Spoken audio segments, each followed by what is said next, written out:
Эмплас толлуулж байна. Сүрчиг нэгэн алуурчны цадиг. Зохиолч Патрик Зюскинд. Орчуулсан ононгийн чин зориг. Зохиолыг уншсан Баццгийн Пүрэв давг.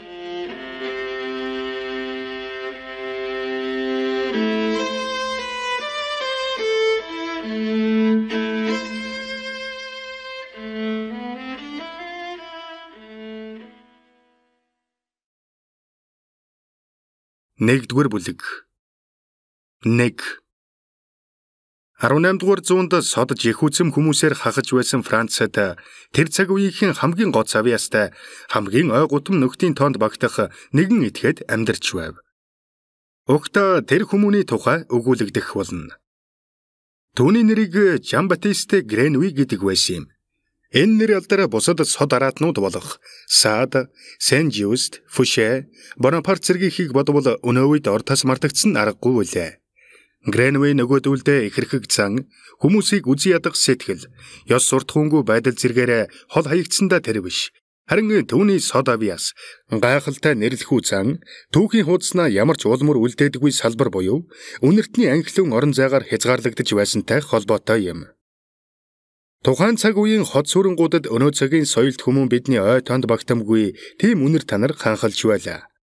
Гудамж талбайнууд өтөг бууцаар айлын хашаа хот шивтрээр шатнууд өвгөршиж муудсан мод хийгээд хархны баасаар галтгоонууд олхиоггүй нүүрс хоньны сүүлний өөхөн тосоор ханхалж байсан гэдэг.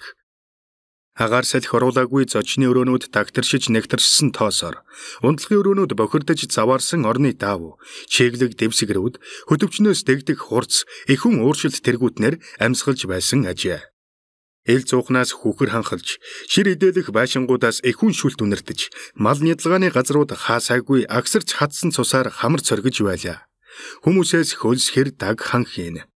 Тэдний ам өмхирч гидсэн сонгоны шүүсээр харин хөгшөрхөөр нь бие тэргүүтэн нь муудсан бяслаг, гашилсан сүвгээр ханхалж, өвчин дүрэн өвдрүүнүүдээр дүүрч эхэлдэг байжээ. Гол мөрөн талбай сүм хийд өмхий ханхлуулж байсны тэр гүүрэн доогуур орд харшидж ихэнх үнэр ноёлж байсан юм. Тариачин ард хийгээд ариун ламнар, гар урчууд хийгээд уран даргачуулын эхнэрүүд, язгууртны бүх өгс, тэрч бүхэл эзэн хаанаас ч ихэнх үнэр ханхалж байсан аж.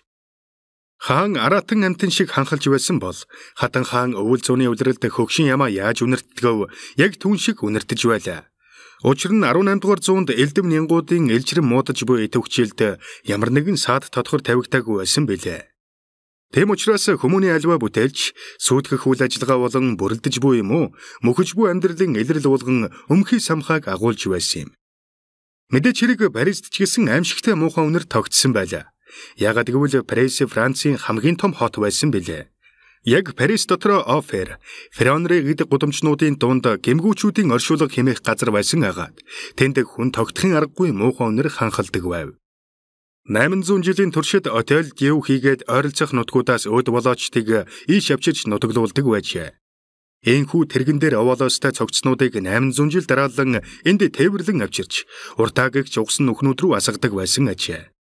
800 жилийн туршид тэднийг давхаргаар нь шахацлдуулан оршуулж, гэр бүлийн бунхан юм уу, нийтийн булшинд хийдэг байв. Нэлээд хожим буюу Францын хөвсгөл дэгдэхийн өмнөхөн зарим нэгэн булшнууд аимшигтайгаар цөмөрч, дааз нь хитэрсэн оршуулгын газраас дэгдсэн өмхий самхаа ойролцоо оршин суудаг хүн зоныг эсэргүүцлээ илэрхийлж, жинхэнэ босход хүргэх үед л тэрхүү газрыг бүр мөсөн хаахаар шийдвэрлэж, газар дөргөгдсөн олон сая хүний арга яс, гавл зэргийг Монтмартрын сүлжээ агуу руу шилжүүлээд энэ газар дээр зээлийг байгуулжээ. Чухам энэ газар дээр хаант улсын хамгийн өмхий хэсэгт 1738 оны 7 дугаар сарын 17-ны өдөр Жан-Батист Гренуй хорвоод мэндэлсэн юм. Энэхүү үйл явдал тэр жилийн хамгийн айгам халуун өдрүүдийн нэгэнд тохиожээ. Оршуулгын газарт халуун туглаглууга бөгчим орчин ноёлж, зэргэлдэх нарийн гудмууд руу ялцмгийн үнэр танарыг шахан гаргахдаа муудсан тарвас, хуурсан ивэр ханхлуулж байв. Өвдөлт эхлэх үеэр Гренуйн их Афер гудамжинд загсны лангуун дээр зогсон, ховингаас дөнгөж гаргаад байсан цагаан загсаа цэвэрлэж байжээ. Сайн амөрнөөс дөнгөж барьсан гэх загс нь цогцнуудаас гарах үнэрийг ч дарам тийм муухай ханхалж байлаа. Харин Гренуйн их нь загас цогцны үнэрийг мэдрэхгүй байсан юм. Түүний үнэрлэх хэрэгтэн альва үнэрийг огт мэдэрдэггүй байжээ.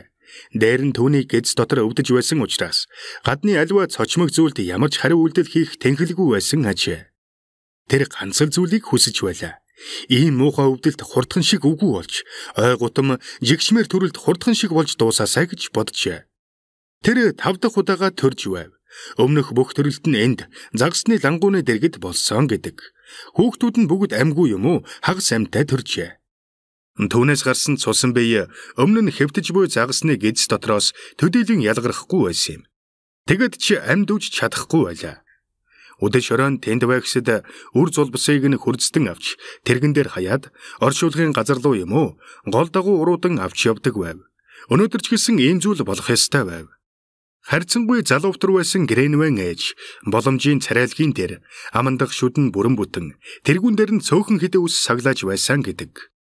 Тэрээр тулаа өвчин тэмбүү багхан толгой эргэлтээс өөрөөр айхтар өвчингүй байсан ажээ. Иймд урт удаан амьдрна гэж найдаж байжээ. Магадгүй 5 юм уу 10 жилийг нэмж наслана гэж мөрөөдөж байсан биз. Бүр давраад хизээ нэгэн цагт нөхөрт гарч хэнийг бэлэвсэрсэн уран дархны хүндтэй гэргийн хуваарь жинхэнэ хүүхдүүд төрүүлэхийг хүссэн байх. Гринвен их энэ бүх тамлалт хурдхан шиг дуусаасаа билээ хэмээн залбирч байлаа.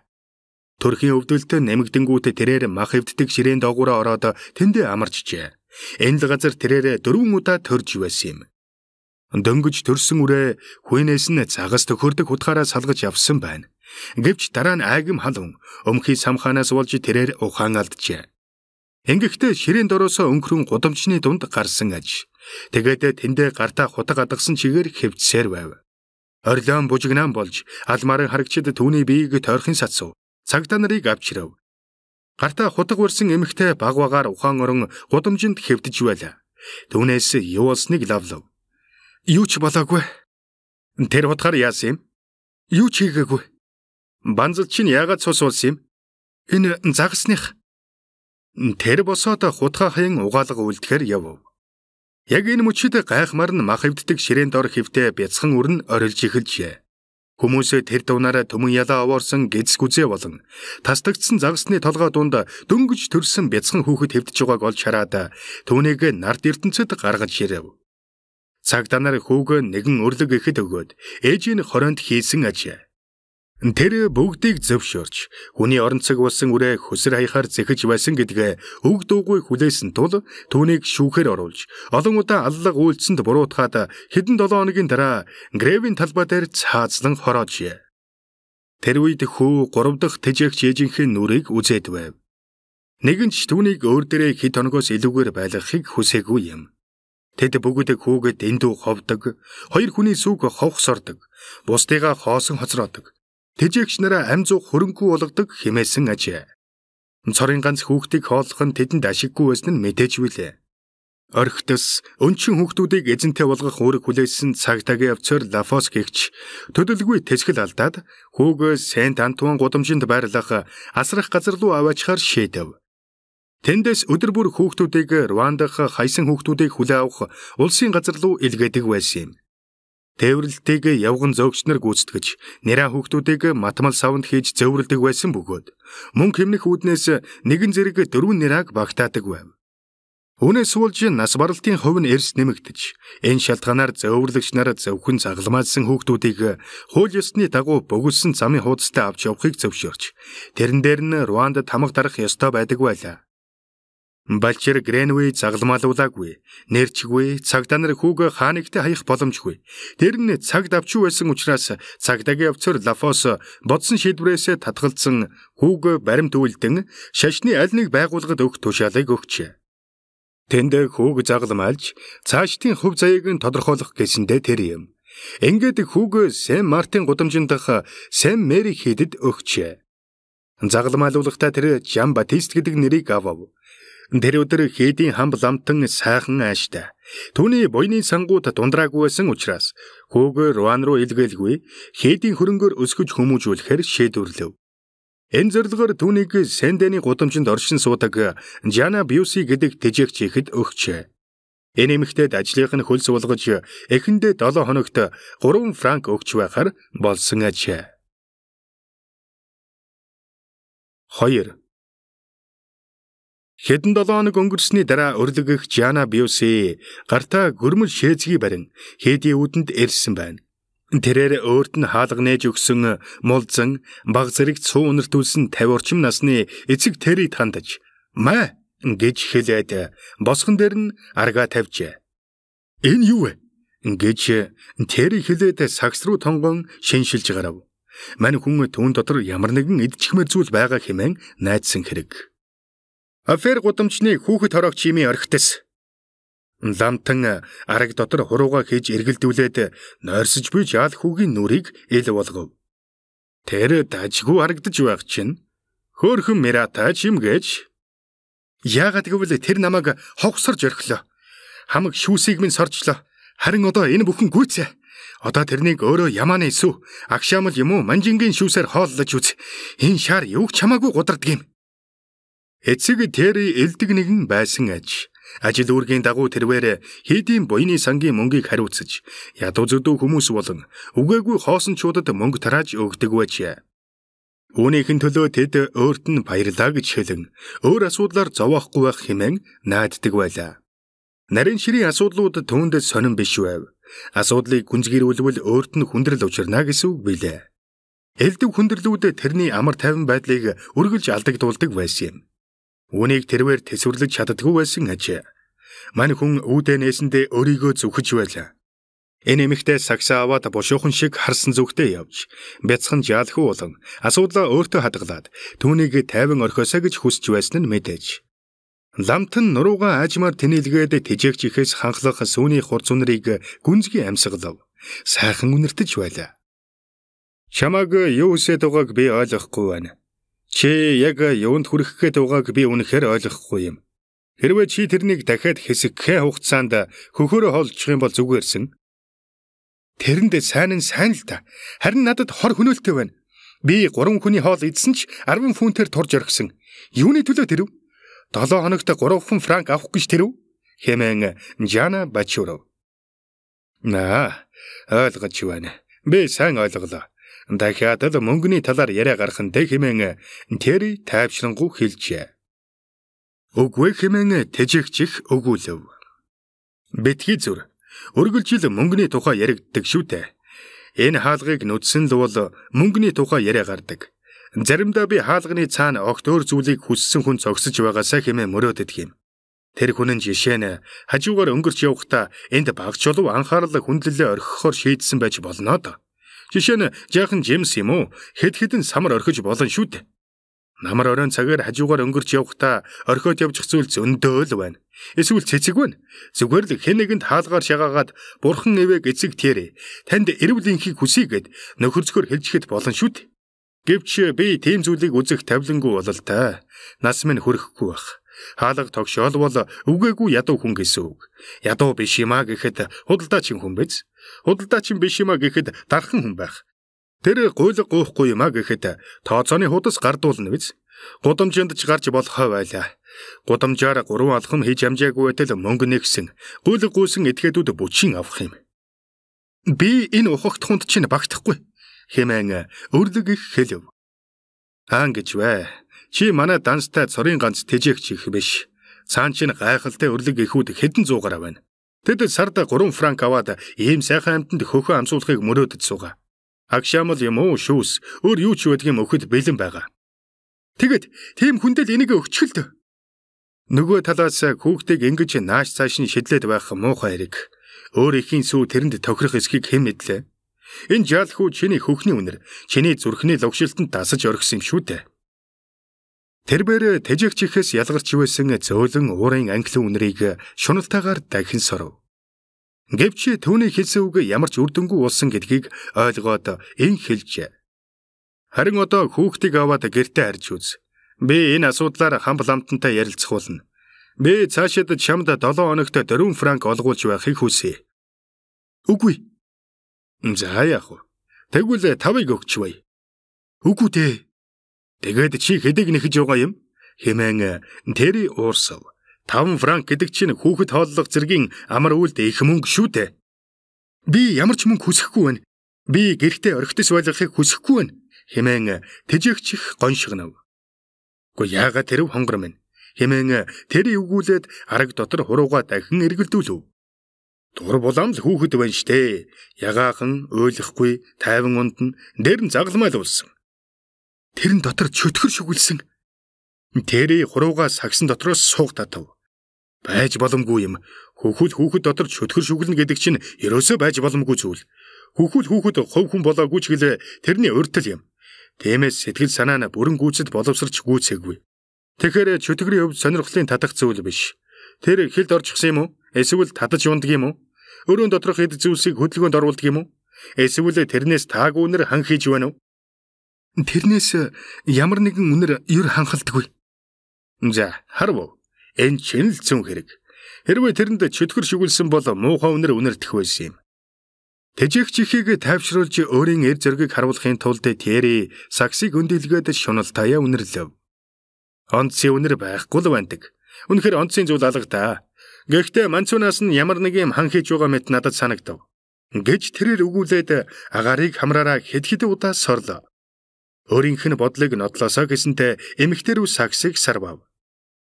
Бишээ, би үлгийн дотор нь байгаа зүйлийн талаар хэлсэнгүй. Тэрний бохирдсан манцүй дажгүй үнэртдэг. Харин тэр шаар өөрөө огт үнэртдэггүй. Гэж хэлээд өрлөгийнх бараасан царайтаагаар саксыг өөрөөсөө холдуулжээ. Яагаад гэвэл тэр цоо эрүүл учраас үнэртэхгүй байгаа юм. Өвчтөе хүүхдүүд л үнэртдэг юм. Энэ хэндэж ойлгомжтой зүйл шүү дээ. Жишээ нь хэрвээ хүүхэд цэцэг өвчин туссан бол тэрнээс адууны хомол ханхална. Харин улаан эсрэг нь туссан бол ялзарсан алим шиг үнэртдэг юм. Уушигны өвчтөе хүүхэд сонгон ханхлуулдаг. Харин энэ эрүүл. Тэгэд л гүйцээ. Тэгэхээр тэр яах гэж муухай үнэр ханхлуулах гэж? Чиний өөрийн хүүхдүүд муухай ханхалдаггүй гэж юу? Хэмээн Тэри хашгирав. Үгүй, миний хүүхдүүд хүний хүүхдүүд ямар байдаг? Яг тэгж ханхалдаг. Хэмээн тэжээгч хэлжээ. Тэри саксыг газар дээр эргэж болгоомжтойхон тавихтаа энэ эмэгтэй гүргэр зангаас уулж уур бачуун буцалж бүг мэдрэв. Цааш нь энэ талаар маргалдах болвол илүү задгаа ярилцахын тулд тэрэнд хоёр гар нь хэрэгүүлж магадгүй гэж бодоод бие барив. Тэгэд ч тэр болчимгүй үйлдэлээрээ бяцхан хүүд ямар нэг хор учруулахыг хүссэнгүй. Ямар ч байсан тэрээр хоёр гараа нуруундаа авч зүдгэр гэдсээ тэжээгч их рүү түхийлгэн ширүүн гихчин. Тэгэхэр чи хүмүүний хүүхэд яаж жоохон үнэртэх ёстойг мэдж байгаа хэрэггүй. Би чамд нэг зүйлийг сануулмаар байна. Энэ загламалуулсан хүүхэд бурхны бэлэг гэдгийг хэлэх ёстой болов? Тийм ээ. Гэж тэжээгч хариу барив. Энэ хүүхэд чиний бодож байгаа шиг үнэртэхгүй байгаа учраас тэр чөтгөрийн үд сад гэж чи хэлэх гээд байна да. Сэндэний гудамжны тэжээгч Жана Биуси мэнтэй. Ламтан нурууныхаа араас зүүн гараа сугалж яваад түүний өмнө асуултын тэмдэг шиг махиралдуулсан долоовор хурууга заналтайгаар харуулв. Тэжээгч бодлогоширчээ. Тэдний яриа генетик шашны сургаалын талаарх мэтгэлцэн болж хувирсан нь түүний дотрыг муухайруулв. Тэгэд ч тэр энэ мэтгэлцээнд ялагдал хүлээх нь тодорхой байсан байлээ. Гүй би яг чи тэгж хэлээгүй л дээ. Чөтгөр энд ямар хамаатай эсхийг та өөрөө шийдтээ. Эцэг Тэри, энэ миний мэдих зүйл биш. Би ганцхан зүйлийг л мэднэ. Энэ хүүхэд бусад хүүхэд шиг үнэртдэг учраас намайг айдас давтуулж байна. За тэр. Тэгэхээр чөтгөр шулмын талаар хэлсэн үгээ та буцаах шивдэ. Сайн байна. Харин одоо хүүхдүүд ямар үнэр ханхлуулдгийг надад хэлээд аль. Таны бодлоор тэд яаж үнэртэх ёстой гэж? Альвэ? Хэмээн Тэри сэтгэл ханамжтайгаар өгүүлээд нурууга дахин өрөв. Тэд сайхан үнэртдэг юм. Сайхан гэдэг чи юу гэсэн үг вэ? Сайхан үнэртдэг зүйл олон. Баглаа цэцэг сайхан үнэртдэг. Шүл гаргасан мах сайхан үнэртдэг. Аравын цэцэрлэг түрээлэнгүүд мөн сайхан үнэртдэг. Харин жаахан хүүхдүүд яаж үнэртдгийг би мэдхийг хүсэж байна. Хэмээн Тэри тэрэн лүү архирчээ. Тэжээгч их гинтийн дайралтанд ороод амаа хамхлаа. Мэдээж тэр хүүхдүүд хэрхэн үнэртдгийг мэддэг байв. Тэр үнийг бараггүй мэддэг байсан аж. Түүний гараар олон 10 хүүхэд орсон. Тэр тэднийг ундалж, арчилж, бүүвэлж, үнсэж байсан билээ. Тэрээр шөнч тэднийг үнрээр нь таньдаг байсан юм. Одоо ч гэсэн тэр энэхүү бяцхан хүүхдийн үнрийг хамраараа санаж байлаа. Харин тэр хизээж энэ мэдрэхүйг үг хэлээр тодорхойлж байгаагүй билээ. За альвэ хэмээн Тэри үсээ сэрвэлгэн хэлэхдээ байж ядан хуруунуудаа ийнчдэв. Тэгэхээр энийг шууд ингээд хэлчих боломжгүй юм л да. Учир нь тэд байнга адилхан үнэр ханхлуулдаггүй юм. Гэхдээ тэд байнга сайхан үнэр ханхийлэгдэг. Ариу эцэг минь, та ойлгож байна уу? Тэдний хүлнүүд жишээ нь гүлгэр бүлээхэн чулуунууд шиг үнэртдэг. Үгүй бараг хоовон адил ханхалдаг юм шүү. Эс бөгөөс цөцгийн тос, шинэхэн тос шиг, тийм ээ. Тэд яг шинэхэн тос шиг ханхалдаг. Харин бие нь сүүн дотор дүрсэн хатаасан ээдэм шиг ханхалдаг. Харин толгой нь тэр дээр тагцнаас үсэн толгойтдаг тэр хэсэгт эндтэй. Ариу эцэг минь, таны энэ юу ч үлдээгүй хэсэгт хэмээгээд тэрээр энэ тэнэг яриаг сонсоод хөшиж орхин хүлцэнгүүгээр толгоогоо гудaalгасан Тэригийн толгой дээр тоншоод яг энд чухам энд л хамгийн сайхан үнэр ханхийлэгдэг. Тэд хатуу чихэр ханхлуулдаг юм. Тэр бол хачин сайхан англи үнэр хүлээ. Та төсөөлөгчгүй байна. Ариу эцэг минь, тэднийг үнэрлэхэл юм бол хайрлаж орхино. Үний өөрийн огт хамаагүй шүү. Бяцхан хүүхдүүд ингэж л үнэртэх ёстой юм. Өөрөөр бол үгүй. Харин тэд ийм үнэргүй бол хэрв тэд дээр нь огт ханхалдаггүй бол яг л хүүтэн агаар шиг энэ шаар шиг бол тэгвэл та энийг яаж тайлбарласан болно ариу эцэг минь? Би Жана Бьюси дахиж энийг өөртөө авахгүй. Хэмээн эмэгтэй ингэртэй хоёр гараа шийдэмгийгч нь сольбож бариад хөлөндөө хэвдэх сагс руу жигсэн харцаар тэнд бах мэлхий хэвдэж байгаа мэт харжээ. Эцэг Тэри гудaalгасан толгоогоо айчим өргөөд халдсан духан дээгүүрээ хуруугаа хэдэнтэй хөдөлгөв. Яг л тэнд буй үсээ хэлэх гэсэн мэт. Дараа нь бандсандаа хуруугаа хамрандаа дөхүүлээд бодлогошронгүй үнэрлэв. Хатуу чихэр шиг үү?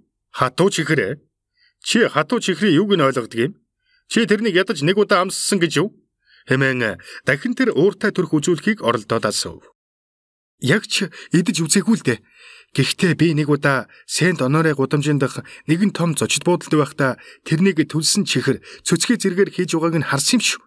Их хамттай хангалж байсан юм. Би тэр үнэрийг хизээж мартахгүй. За яах вэ?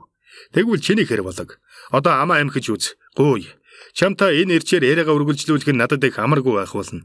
Чи ямар нэгэн шалтгаанаар цаашид өөрт чинь итгэл хүлээлгэн өгсөн Жамбатист Гренвэ хөвгүүнийг хөхөөрөө хооллохоос татгалзаж байна гэж би ойлгож болох уу? Яг одоо чи тэрнийг төр зүрийн асар хамгаалагч болох Сэм Мэри хийдэд буцааж өгч байгаа хэрэг үү? Надад харамсалтай байна. Гэхдээ би юу ч өөрчилж чадахгүй болол та.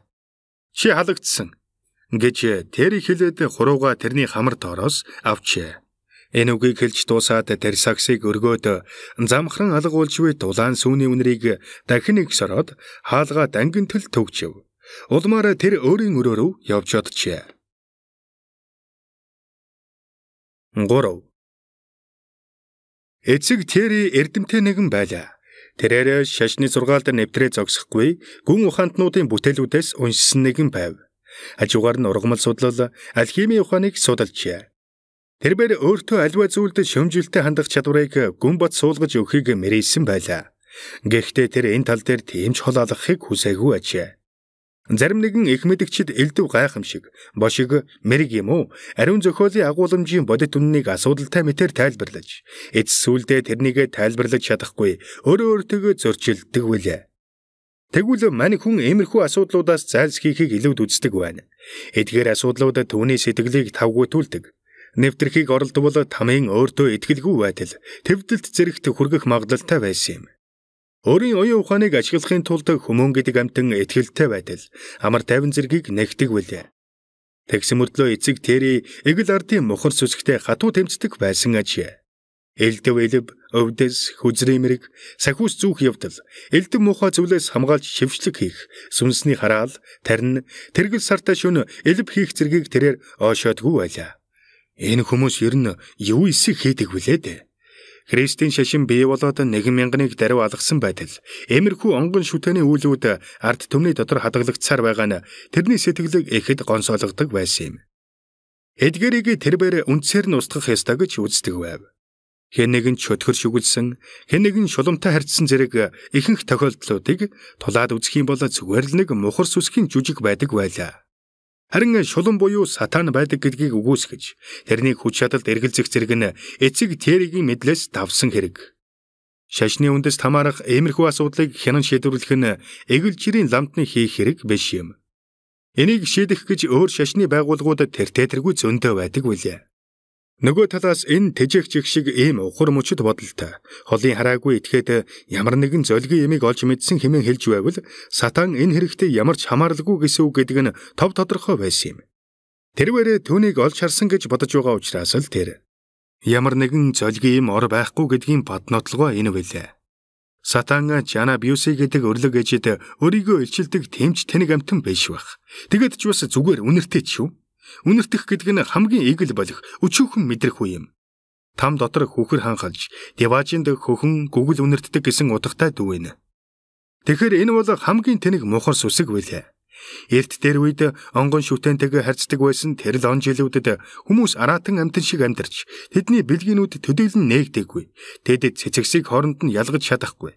Тэгсэн мөртлөө цусны үнэрийг сонсож байна хэмээн боддог байсан тэр үед л өөрсдийн сэтгэхүйд бий болгосон тэр ой гутан бурхадтай өргөл барьц болгож гал дээр өмхий хангалсан мунхурч гүйдсэн нэгнийгээ шатаадаг байсан юм. Тэнэг хүн хамраараа хардаг гэсэн хэлцүүг бий. Тэгэхээр бурхнаас бидэн заяасан ой ухааны гэрлэгийг ахад 1000 жил тусны эцэст үе нэгдлийн үеийн элдв шүтлэг сүсэглэлүүдээс сүнс адил замхран одох визья. Ингээд энэ хөөрхилтэй бяцхан амтан энд ямар хамааралтай гэж.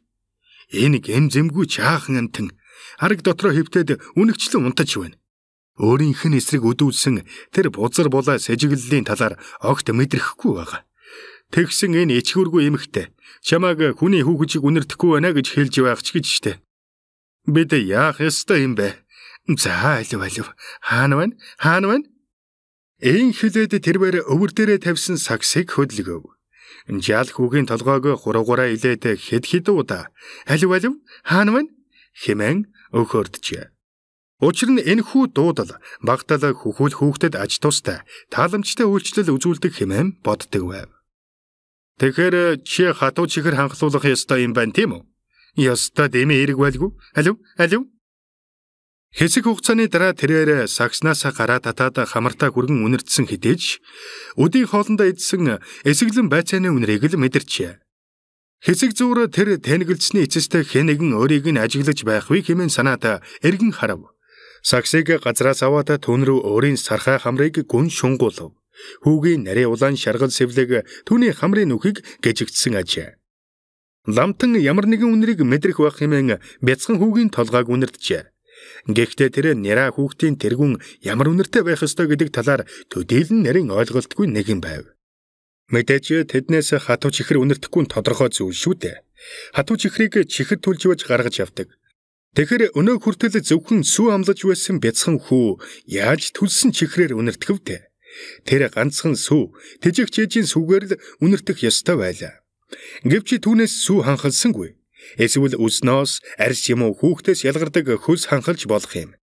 Ийхүү тэрээ сайтар шиншилсний эцэст арьс үснөөс зэрэг юм уу хүүхдийн хөлсний сул үнэрийг мэдэрч байна гэж бодлоо. Гэвч тэр юу ч мэдэрсэнгүй. Яаж ч хичээгээд тэр шүү. Тэгэхээр магадгүй нэраа хүүхдүүд үнэрдэггүй байж мэднэ гэж тэрээр бодов. Магадгүй үүндэл хамаг учир оршиж мэдэх юм. Ер нь бол нэраа хүүхдийг цэвэр орчинд өсгөвөл тэр ярьж гүйж юм уу бичиж чадахгүйтэй адил үнэрдэх ёсгүй. Эдгээр нь том болохоор л илэрдэг зүйл.